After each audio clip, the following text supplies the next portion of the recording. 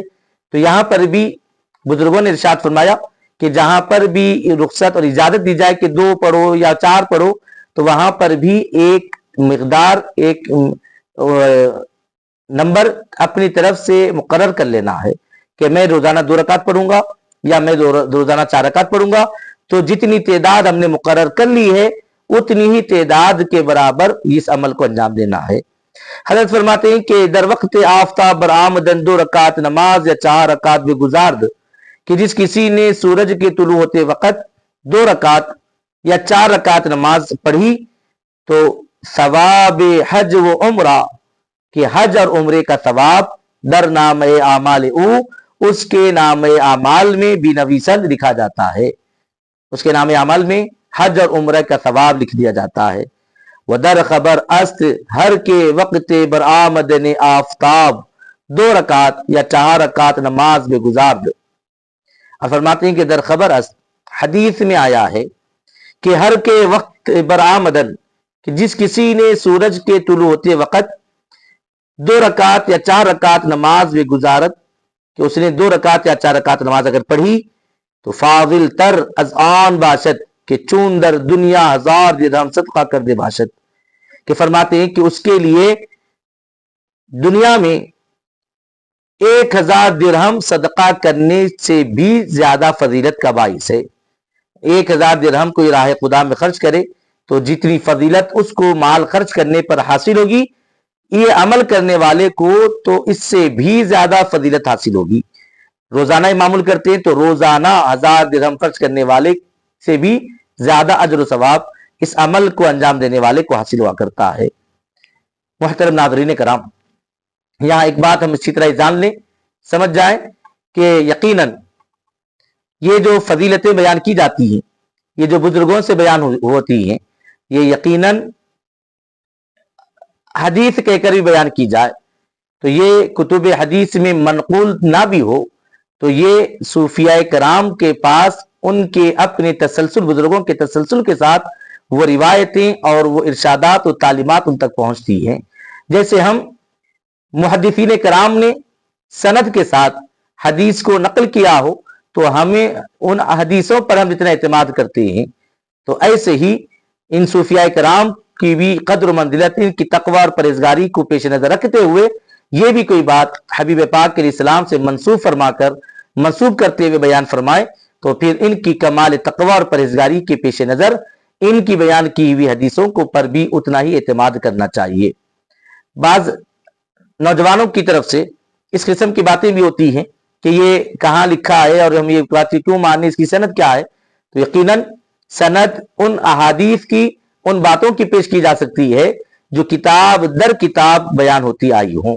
لیکن کتاب در کتاب کے علاوہ بھی سینہ بسینہ بھی، یعنی بزرگوں کی تعلیمات اور بزرگوں کے ارشادات کے ذریعے بھی نبی پاک علیہ السلام کے کچھ ارشادات آگے پہنچائے جاتے ہیں،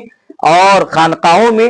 پیران کبار اپنے مریدان صادقہ کی اس نہج پر تربیت فرماتے ہیں۔ تو چونکہ وہ اہل یقین ہوتے ہیں تو انہیں اپنے پیران کبار کی پر کوئی اعتراض، کوئی اختلاف ان کے پاس نہیں ہوتا، وہ خود اہل یقین ہوتے ہیں اور اپنے پیران کبار پر بڑا اعتماد کرتے ہیں۔ اسی کی روشنی میں جب ان تک وہ حدیثیں بیان کی جاتی ہیں تو وہ بغیر کسی حوالہ طلب کیے ان حدیثوں کو نہ صرف مانتے ہیں، قبول کرتے ہیں، بلکہ اس پر یقین رکھتے ہیں، اور نہ صرف یقین رکھتے ہیں بلکہ اپنے بعد میں آنے والوں کو ان ارشادات اور ان تعلیمات سے ہمکنار اور روشناس بھی فرمایا کرتے ہیں۔ تو لہذا کتابوں میں جو حدیثیں سند کے ساتھ ہمیں ملتی ہیں، ہمیں اپنی سر کی آنکھوں سے ان کی سند کو اور کتابوں میں ان روایتوں کو دیکھ کر ہم جتنا یقین کی کیفیت حاصل کرتے ہیں، وہی اہل یقین کو اپنے بزرگوں سے بیان کردہ باتیں اور احادیث اور ارشادات پر اس سے بھی کئی گنا زیادہ ایمان اور یقین ہوا کرتا ہے۔ اب جب ہم بزرگوں کی تعلیمات کو سننے کے لیے، بزرگوں کی تعلیمات سے روشناسی حاصل کرنے کے لیے یہ محفل میں اور اس پروگرام کے ساتھ جڑتے ہیں تو پھر یقیناً ہمیں بھی اہل یقین میں سے ہونا ہے، اور کسی پر بدگمانی کرتے ہوئے اپنے اعمال کو ضائع اور برباد کرنے کے بجائے اہل اللہ پر یقین کرتے ہوئے ان کی بیان کی ہوئی روایات کو بصر و چشم قبول کریں اور اس پر عمل پیرا ہوتے ہوئے خوب اس سے استفادہ کریں۔ کیونکہ دیکھیں جو کچھ باتیں بیان کی جا رہی ہیں، کیا باتیں ہیں؟ اس میں ایسی کوئی بات تو نہیں ہے کہ جس کو جھٹلانے کی ضرورت پیش آئے۔ ہاں اگر نفس سرکشی پر آمدہ ہو، ہاں اگر شیطان سرکشی پر ابھار رہا ہو تو پھر ایسوں کا علاج کچھ نہیں کیا جا سکتا، لیکن جو ہدایت کی لینا چاہتا ہے اور جو بات کی حقیقت کو سمجھنا چاہتا ہو تو پھر ان بیان کی حدیثوں کو دیکھ لے کہ کرنے والا کیا عمل کر رہا ہے۔ سوتے وقت ہی اللہ کا کلام قرآن مجید کی تلاوت کر رہا ہے، سورہ فاتحہ پڑھ رہا ہے، سورہ اخلاص پڑھ رہا ہے، سورہ کافرون پڑھ رہا ہے، قرآن کی تلاوت ہی تو کر رہا ہے۔ کوئی اور عمل تو نہیں کر رہا کہ جو قرآن سے ہٹ کر ہو، یا پھر کوئی عمل تو ایسے وہ نہیں کر رہا ہے کہ جس پر اعتراض قائم ہو سکے۔ سوتے وقت تو اپنے رب کو یاد کر کے سو رہا ہے، قرآن کی تلاوت کر کے سو رہا ہے، اور اس میں فضیلت والی سوروں کی تلاوت کر رہا ہے، تو پھر اس میں کسی قسم کے شک و شبے میں مبتلا ہونے کی کوئی ضرورت اور حاجت باقی نہیں رہتی۔ اور اس پر جو کچھ بشارتیں سنائی جا رہی وہ دیکھیں کہ ایسا نہیں ہے کہ از خود بیان کی جا رہی ہوں، بلکہ واضح طور پر فرمایا جا رہا ہے کہ اللہ رب العزت اس بندے کے ساتھ اپنا یہ معاملہ فرمائے گا، اسے جنت میں داخل فرمائے گا، اسے اللہ رب العزت حج و عمرے کا ثواب سے سرفراز فرمائے گا۔ اللہ رب العزت اس کو یقیناً جنت میں جانے کے لیے فرشتے اس کے حق میں گواہی دیتے ہوں گے۔ ایسے ہی اللہ رب العزت اپنے کلام کی تلاوت کی برکت سے اس کے گناہوں کو ایسے معاف فرما دے، اس کے نام اعمال کو ایسے صاف کر دے جیسے کہ نوزائیدہ بچے کے نام اعمال گناہوں سے پاک ہوتا ہے۔